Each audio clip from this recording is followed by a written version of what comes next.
My name's Fiona Albertson. Ooh, there it is.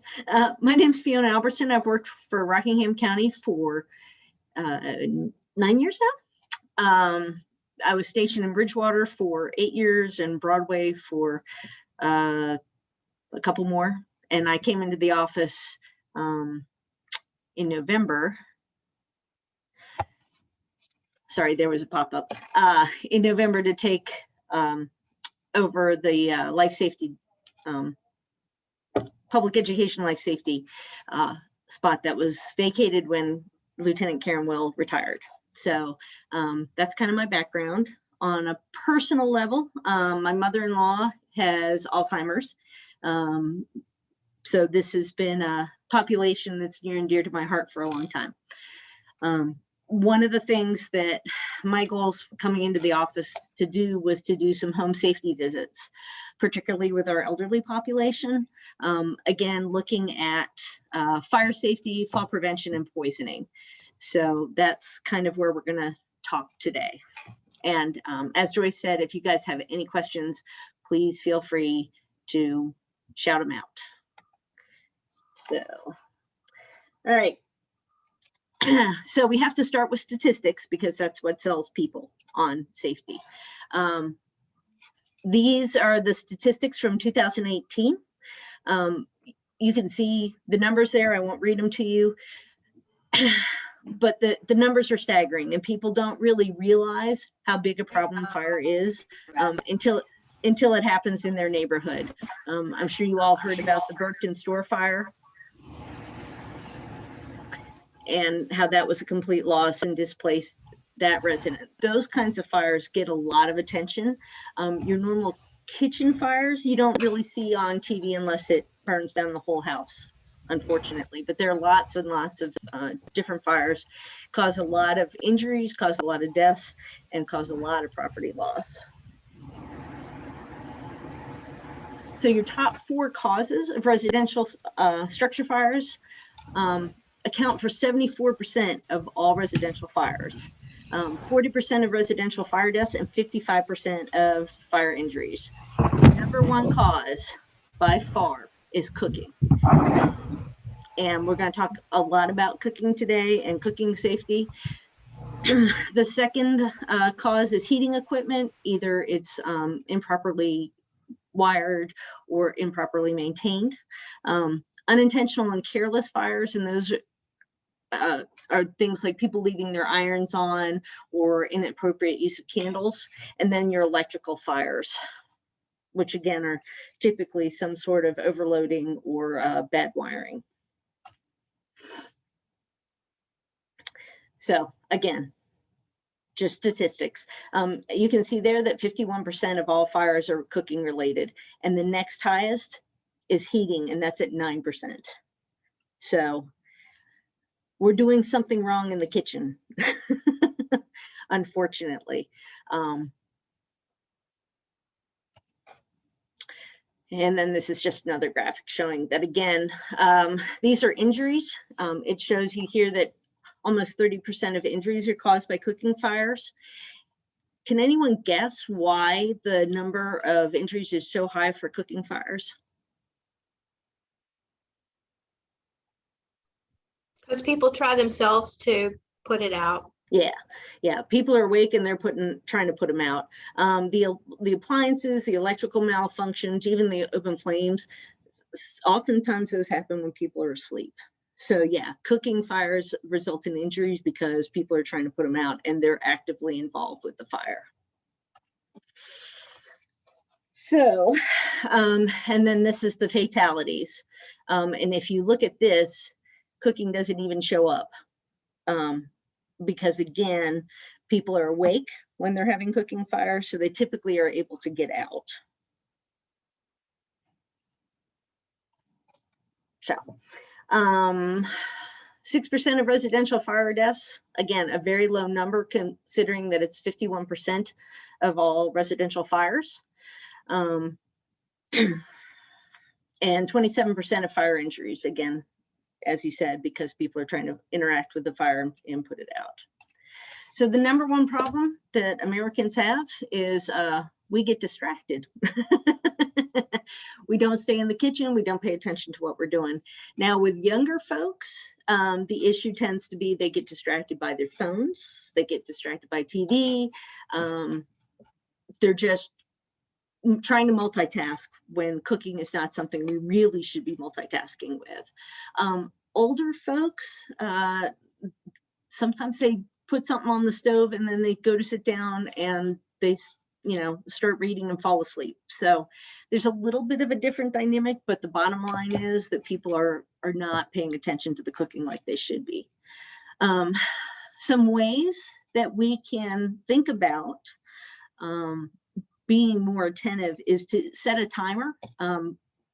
Again, younger folks, we're going to encourage them to use their phones because their phones are always in their hands. So if they set a timer on their phone, then they carry it with them as they go through their multitasking.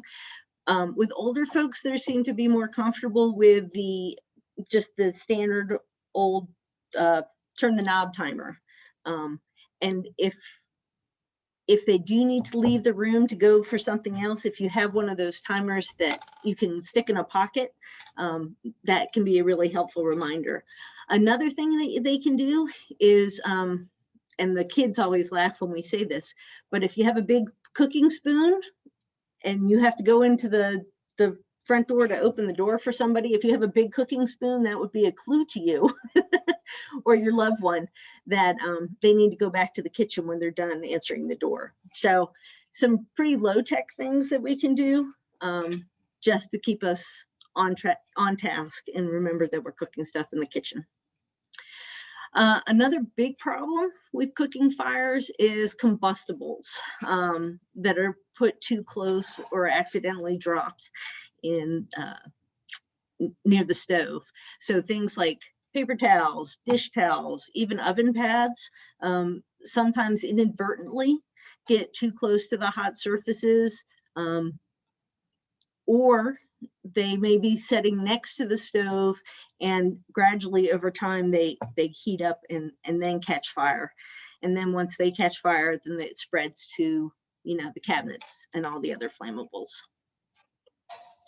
And lastly, something that we need to consider, and this is especially true with older folks. Again, the kids laugh at us when we do this because we put on the big moo-moo, with the big sleeves. Loose clothing can be very dangerous around the stove because, again, if you're cooking and you have those big sleeves and you're stirring, as you're stirring, that material passes over the heating elements over and over again and will eventually get hot enough that it could catch fire. So wearing short sleeves or wearing tight fitting sleeves is much better than one's comfy house coat, which I'm guilty of too. I have a big fluffy white one. It's very comforting, but not very fire safe. If we do end up with a fire in the kitchen, the number one take-home point is that water should never, ever, ever, ever be put on a kitchen fire. And people ask me why. And the reason is that if you think about when you're cooking, 99.9% of the time, there's some sort of grease involved. Either the grease that comes off the vegetables, the grease that comes off the meat, the grease that we add, there is grease somewhere in that mixture. And if you throw water onto a grease fire, it's going to erupt basically and explode, and the fire will then spread everywhere. And unfortunately, in addition to spreading to the cabinets, it can also spread to the person, because if you're close enough to dump water onto a fire in your kitchen, then you're going to be close enough to get splashed by that fire when it occurs. So if you have a fire that's contained to the stovetop, it's still in the pan, then you want to try and use a lid or a cookie sheet, something that's not going to burn, to smother that fire, because fire needs three things. It needs the fuel, it needs the heat, and it needs oxygen. So if you can smother the fire by covering it with a cookie sheet or a lid that covers that pot, you're taking away one of those 3 elements. And then you want to turn off the heat. So now you have 2 elements gone, and you're going to let that pot sit until it's completely cool before you uncover it again. Does that make sense? Yes, no, yes. Okay. Yes. A lot of people have ABC extinguishers in their homes, and typically they're buried under the sink, is my experience. Fire extinguishers are good if the fire has actually left the container on the stovetop. But fire extinguishers only last for about 20 seconds. And they're only manageable if you can picture a large trash can, like a large kitchen trash can. If the fire is any bigger than that, you should probably not even attempt it with hitting it with the fire extinguisher, because it's not going to be enough to put it out. And especially if we have people who have mobility issues and it's going to take them a little longer to get out of the kitchen. If the fire's much bigger than that trash can, they need to, again, get out, just like we tell the youngsters. Their number 1 priority is their life safety, and we want them out of that residence as quickly as possible.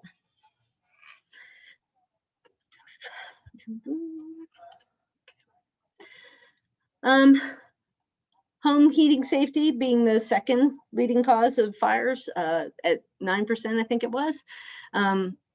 The things we see most frequently are space heaters that are too close to combustibles, curtains, furniture, upholstery, blankets. Space heaters need space. 3 feet is a recommendation that you keep any kind of space heater at least 3 feet from any type of flammable materials. Because again, just the passive heating of, say, upholstery, over time, that upholstery will start to melt and then catch fire. Again, with our older people, we want to make sure that we're not placing anything in their pathways that they could become a trip and fall hazard, because the last thing you want to do is have a cord in the middle of the living room and then have, you know, someone with a walker fall into the space heater. I mean, that just compounds all sorts of problems. So we have to be very cognizant if we have space heaters of where we're putting them, and to make sure that we don't have any cords or trip hazards.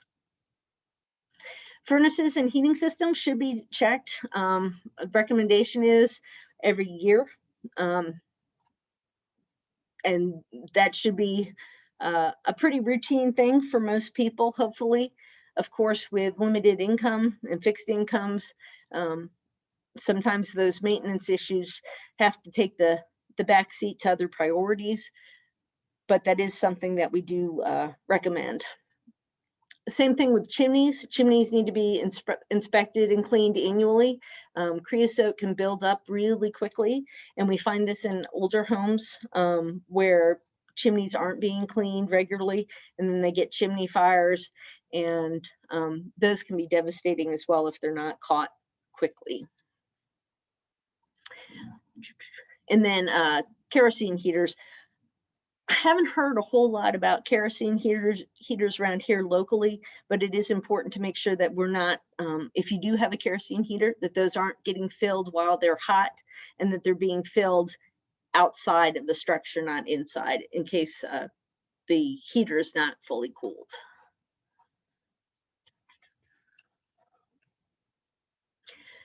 So the number 2 cause of residential fire deaths is smoking.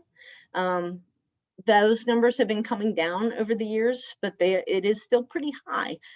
If you see that, it's 14%. Unfortunately, a lot of these are older Americans because they've been smoking since they were 20, and they're not stopping now that they're 82.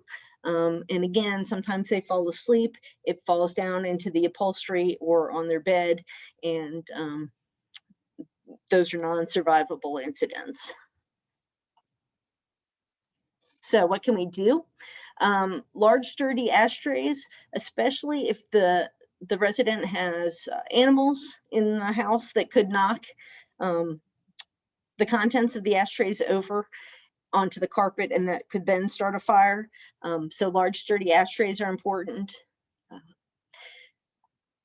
Safety, just common sense safety rules. If you do have a loved one or a friend who has a habit of smoking in bed, you might want to encourage them not to do that anymore. I can't tell you the number of residents I've been to where we've gone to pick somebody up for a medical call, and there are cigarette holes in the mattress where people have actually extinguished their cigarette on the mattress. So, I mean, we just need to explain to people it's not appropriate. And unfortunately, a lot of older adults have respiratory issues. And if they do, if their partner is a smoker, they should be encouraged to smoke outside, because obviously cigarette smoke aggravates things like COPD, bronchitis, asthma, those sorts of illnesses. It's not listed here, but if you know somebody who is on home oxygen, cigarettes should never, ever be used around home oxygen. We had a call 2 weeks ago where somebody was on their home oxygen and tried to light a cigarette, and that did not go really well for them. Because again, oxygen is the fuel that fire likes the best. Some other considerations is using a cup of water to douse the fire or the cigarettes, and then make sure that you let that sit for a while, and never ever drop hot ashes into a trash can. Any questions about that? We good? Okay. Electrical safety, I have to be honest, this isn't something that I was particularly aware of before I came into the office 6 months ago. A lot of the things that I'm going to talk about are things I've been guilty of and have been slowly trying to fix in my own home. You all probably are familiar with the very lightweight extension cords. Those are used for, are designed for temporary use only. And over time, as they get used and they go on and off, the rubber around them can deteriorate as it heats and cools. So it doesn't take a lot for those cords to deteriorate to the point where they're going to cause a electrical fire. The thicker cords, like you find on surge protectors, are much safer, and while not recommended for long-term use, something like a surge protector is safer than those lightweight extension cords that you can find at your dollar store or your normal hardware store. The other thing that I was extremely guilty of myself is I would use those power strips as a way to make my 2 outlets into 6. And again, that's not how they're designed to be used. The electrical wiring in your house, when the electricians wired it, they wired it to handle the output for 2 outlets. So if we try and draw 6 outlets worth of electricity through that power strip, it again will cause the coating around the wires to expand and contract and deteriorate fast. So while it's inconvenient sometimes with all our modern appliances, we need to be very conscious that we're not running more than what that outlet is built to handle. So if you have 6 things plugged into that power strip, be very conscientious about only running 2 of those appliances at any one time. Where we see this a lot is around entertainment centers or computers. Like somebody will have their computer plugged in, their printer plugged in, an office lamp plugged in, the charger for their phone plugged in, a radio plugged in. If you're using your computer and your printer, the other things should probably be off. So just something to think about. Again, totally guilty here. I've had to adjust my lifestyle a little bit. Light bulbs. This is something that we can fix fairly easily. Obviously, you don't want to put an 80 watt light or a 120 watt light bulb in a 40 watt appliance. But with LED lights now, you can get the higher wattage without needing the bigger bulb. And I'm not really a good electrician, but if you look on the LED stuff, it will tell you, it'll say like it's a 20 watt bulb, but it puts out, I guess it's lumens. I think it's lumens, right? 120 lumens. So while the LED bulbs are a little more expensive, you get a lot more light, increased safety, and obviously with our eyes deteriorating, light is good.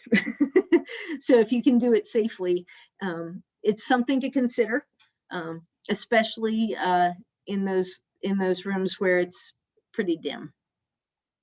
The other advantage to LED lights is that they don't get hot like your traditional light bulbs. So there's less of a concern about them being close to curtains or getting knocked over and causing a fire. Furniture and rugs to hide electrical cords. Again, totally guilty here. Again, because as time goes on, the cords expand and contract when the electricity goes through them. Furniture and rugs actually insulate the cords so that they actually heat up more, which just increases the rate of deterioration, as well as making them hotter potentially than they would be if they were going over a wood floor. So just be aware that we want to make sure that our cords are free of furniture and rugs. They can run behind the furniture, but we also don't want the furniture to shift and maybe crimp the electrical cord, because that can cause a fire.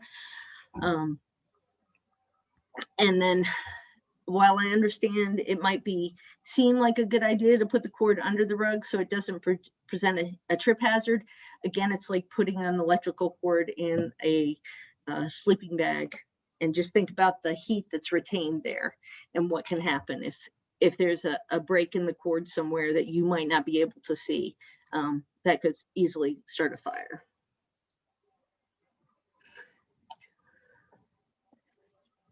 All right, so the number one thing that, if you take nothing else away from this today, the number one thing that we can do to be more safe is to have working smoke alarms. I will talk a little bit more about this, but Rockingham County will provide working smoke alarms to any resident in the county. We do them for every level of the home, free of cost. We'll come and put them up, talk to you about how to maintain them. We feel that strongly about it, that smoke alarms absolutely save lives. Once a fire starts in someone's home, they have 3 to 4 minutes to get out safely. If they're sleeping and they don't have working smoke alarms, they're not going to wake up.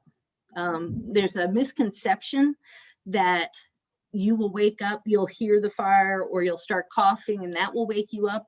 It's the exact opposite. The gases produced by the smoke actually make you go to sleep harder, as it were. So you don't wake up. You have to have smoke alarms. Unfortunately, although most US homes have smoke alarms, 3 out of 5 deaths that occur happen because either the smoke alarms didn't work, or they didn't have batteries, or they'd been removed. So they didn't have working smoke alarms, even if they had the smoke alarms in the residence. So where do you want to have smoke alarms? And you guys can look at your homes and see if you're in compliance or in compliance with the recommendations. There should be one on every level. Ideally, there should be one in the hallways outside sleeping areas. We used to say bedrooms, but we say sleeping areas now, because when you think about people who are getting home health care, maybe they can't get their hospital bed in their bedroom, so it's in their living room or their what used to be their dining room. So you want to have smoke alarms outside sleeping areas, as well as in bedrooms. One of the biggest things that will buy you time when you're sleeping is if your door is shut. So if you don't sleep with your door shut, that will buy you a couple extra minutes of good air. But if that's not possible, then you want to have them placed outside in the hallway. Hearing impairment alarms are available. We get those through the Red Cross. They're a great community partner with us. The hearing impairment alarms, there are a couple different versions. The ones we get from the Red Cross actually have a bed shaker as well as a bedside unit. It kind of looks like a clock. And it listens for the smoke alarm that is in your ceiling to go off. And when it hears it, it will alarm the alarm clock looking thing that sits on your bedside table. And then the bed shaker will actually shake. It's a pretty violent shake. We typically put it in for people who are hearing impaired. They do cost about $250 a piece. They're available. That's all I'm going to say. They're available. You just have to contact our office. We do not have the strobe ones. There are strobe ones that you can get online at like Amazon or at most of the home improvement stores. And those are better for like during the day because the people who are hard of hearing can see the light flashing. The recommendation is that you check your smoke alarms once a month by pushing the button. That's the only way you can really verify that the unit is working. So again, we don't necessarily want our 80-year-old residents climbing up ladders to push that button. So if you have a concern about a smoke alarm or know somebody who has a concern about a smoke alarm, please call the office and we will come out and check those smoke alarms for people. Most of the time, people have the battery operated smoke alarms, and those, if they have a external battery, need to be changed every time you change the clock. So every 6 months. There are batteries on the market that are 10-year batteries so they never have to be, or they don't have to be changed for that 10 years. And that's what we try to install in older residents' homes, because again, we don't want them climbing up ladders to check the smoke alarms. So those are also available at your home improvement stores. And then how many of you knew that your smoke alarms expired? Didn't know. Yep, so your smoke alarms need to be replaced every 10 years. The sensors in them get worn out, just like us. They get worn out. So they need to be replaced every 10 years. If it's one of those alarms that has a 10-year battery, if it gets used a lot, because it's too close to the kitchen, say, the battery may not last quite that long, but your smoke alarm should be replaced every 10 years. So this next picture shows you right there in the middle is the manufacturer date. And all smoke alarms should have a manufacturer date printed on the back of them. Again, if you have a question about your smoke alarms, please call our office. We will come out, check them, and make sure that they're operational and in date. So the next thing I wanted to talk to you all a little bit about was exiting the structure in the event of an emergency. This is going to sound like the stuff we tell the little kids, and that's because it applies to everybody. So you should know 2 ways out of every room in your home.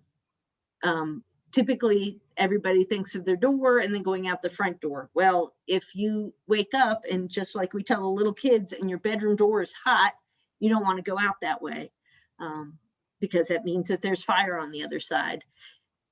So typically most people have a window that they then go to. Obviously with our older population, mobility is an issue. So You need to be cognizant of keeping those, the doors and the paths to the windows free of obstacles, so that they don't have that additional struggle to overcome to get out safely. Again, I don't expect an 85-year-old to jump out of a window that's 4 feet off the ground. That's not realistic. But like we tell the children, if they can get to the window and raise the window, make some noise, throw things out the window, blankets, books, lamps, whatever they want to throw out the window. When the firefighters arrive, they do a lap around the house to make sure that there's no one looking for a firefighter to come get them. And if they see books and blankets, etc., outside a window, they're going to look up and then effect a rescue by going up the ladder and bringing that person out. So A, make sure that they have clear pathways out of every room, and B, if they have limited mobility, make sure that they understand that they can signal firefighters that they need assistance by opening the window and throwing things out. Another thing that you can do if you have someone who is bedridden is contact the emergency communication center and let them know that you have someone who is unable to self-rescue, who's completely bedridden, and they can put those notes into the computer system so that if there was a smoke fire event at your home, that the firefighters, as they're arriving on scene, know that, you know, there's an 84-year-old male in the back right bedroom, and that way the firefighters can hit there first, knowing that there's going to be a rescue needed. Yes, ma'am. Fiona, so a lot of the folks that will be listening to this and are here now live with someone with some dementia. Okay. And I'm curious what your do you have a place to note that too? Because I can only imagine someone with dementia faced with noise and lights and strange people coming into their homes. Could you address that? Yes, absolutely. And the number I can get you the number for the emergency communication center. I'll send it to you in an email and you can send it out. They will make whatever notes need to be made regarding mobility, regarding dementia, regarding special needs, especially if they're hearing impaired or vision impaired. Those notes can be made, and we use those for EMS calls as well as fire calls. And the law enforcement obviously would have that information as well. I'm a little long-winded, so I'm going to try and speed up here. We spoke a little bit about the bedroom doors being closed when you're sleeping. That buys you a lot of time. If you're not comfortable with that, because perhaps two people in the residence don't sleep in the same room for whatever reason. That's how my sister and her husband are. They have two separate rooms. I understand wanting to keep those bedroom doors open. Just understand that if you choose to do that, there is not the added security of having the doors closed to keep the smoke out for those few extra minutes. Let's see. Everybody in the home, whether it's you and your spouse or you and your child and grandchildren, everybody should know where they're meeting outside the house. Again, this is something that we emphasize with young children. You want to meet out in the front so that when the fire engines get there, you can tell them, hey, everybody's out, or no, Uncle Joe is still in the bedroom on the second floor. He can't get out. Again, the more information you give firefighters on their arrival, the faster they're going to make a rescue and get everybody out safely. Some other things to consider to make your home more safe: carbon monoxide alarms. If you have any gas-fueled appliances, stoves, hot water heaters, if you have an attached garage, or a fireplace. Carbon monoxide alarms are very, very important. They don't have as long a lifespan as your smoke detectors. They're only good for 7 years. They can be placed either, their placement on the wall is not that important in terms of height. They can be the ones that you plug into the wall at the floor, or that we could even put them up on the ceiling. Carbon monoxide and air weigh about the same, so it spreads through the room pretty quickly. And I can talk more about that if you all are interested, but it's just another safety thing. But if you don't have any fossil fuel appliances, you don't need to worry about those, or a garage.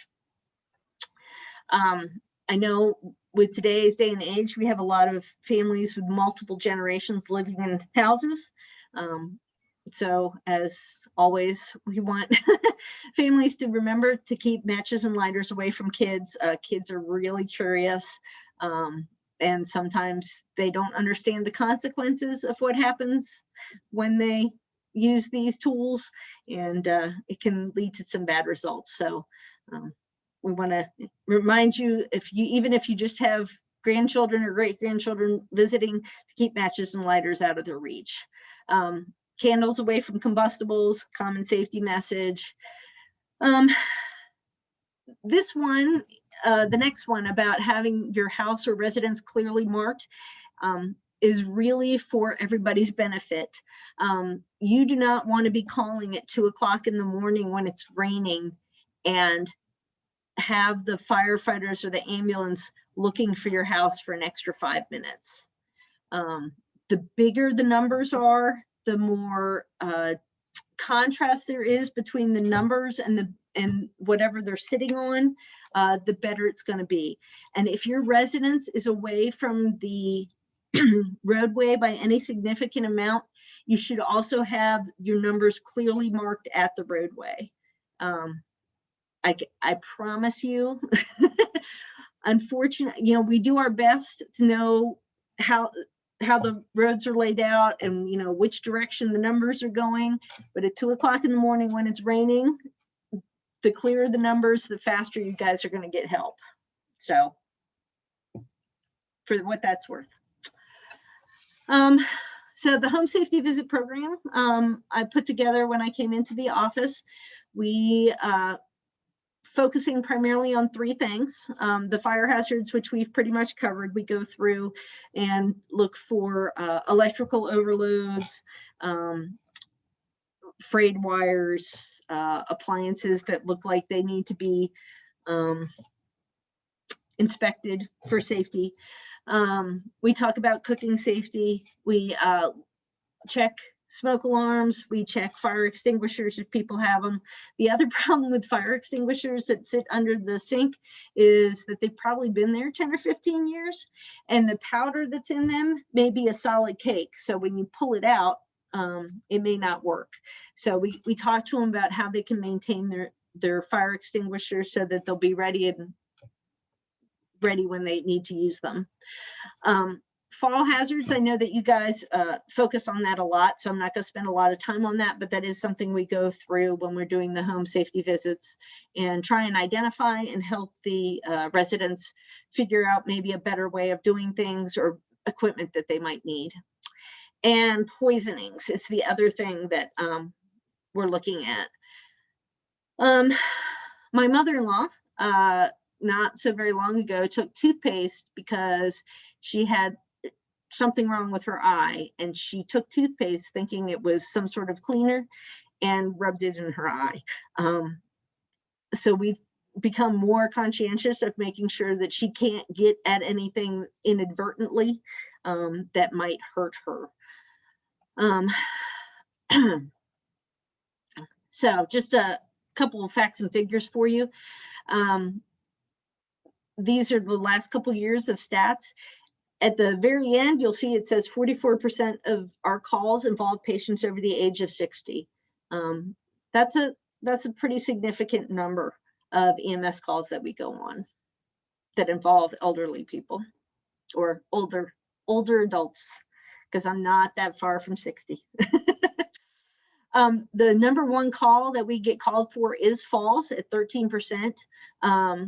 Breathing problems. Now these numbers are a little bit skewed because of COVID, and so sometimes the things that we're dispatched for aren't necessarily what is going on. But I think the breathing problems number is a little elevated. Traffic accidents at 8%. And then you'll see that chest pain, sick persons, abdominal pains, persons down in altered mental status fall in the middle. And then strokes are down to 2% of our calls. So by far, the number one EMS call we get called for is falls. So anything that you all can do to help prevent falls means that we don't have to come out and see you, at least not for that. So your poison control data, the numbers are small. The left-hand side of the screen obviously shows kids, and kids are the greater poisoning numbers. You'll see as they get to the older elementary school kids or the younger elementary school kids, they've kind of fall off. And then if you look at the teenagers and the young adults, their poisoning numbers are through the roof. Unfortunately, a lot of that is due to opioids and their intentional poisonings. The numbers down here, down here, your older adults, their poisonings are typically unintentional and are a result of mixing medications, or as I explained in my mother-in-law's case, grabbing something, thinking it was one thing and it not being the thing she thought it was. So unintentional poisonings among the elderly is one thing we do get calls for. Pain medications are the number one cause of adult poisoning exposures.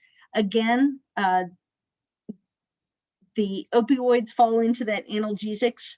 And again, unfortunately, some of that is intentional, and these adults are everybody from 18 to 120, because that's what their age range is. But we do see quite a few problems with people taking their their heart medications incorrectly, antidepressants incorrectly. So we try and educate the patients and their families about proper storage and making sure that there is a system in place so that there aren't accidental over medications by the residents. So I'm almost done, and I'm only 2 minutes over. Okay, so during the home safety visits again, I think we've covered all this. We're going to talk about kitchen and heating safety. We're going to look at their smoke alarms and CO alarms, and if they don't have them, we will go ahead and install those the best that we can. We'll talk to them again about sleeping with their bedroom doors shut, the importance of having home escape plans. We'll look at their fire extinguishers and go over the proper use of fire extinguishers.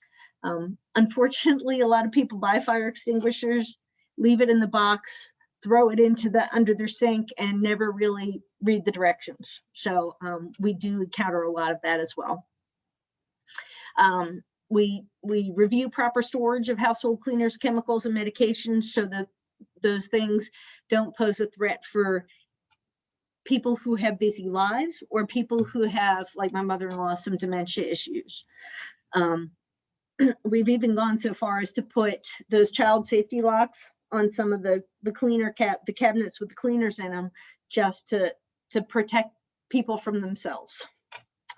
And then we try and identify trip and fall hazards and discuss potential things that can be changed in the home to eliminate some of those falls hazards, which again, I know you all spend a lot of time focusing on that.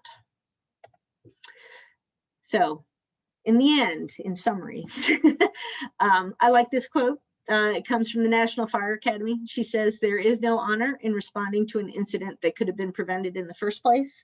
So that's the goal of our program. If you all would be interested or know somebody who might benefit from it, Joyce sent out the flyer. My information's on it, and you all can give us a call.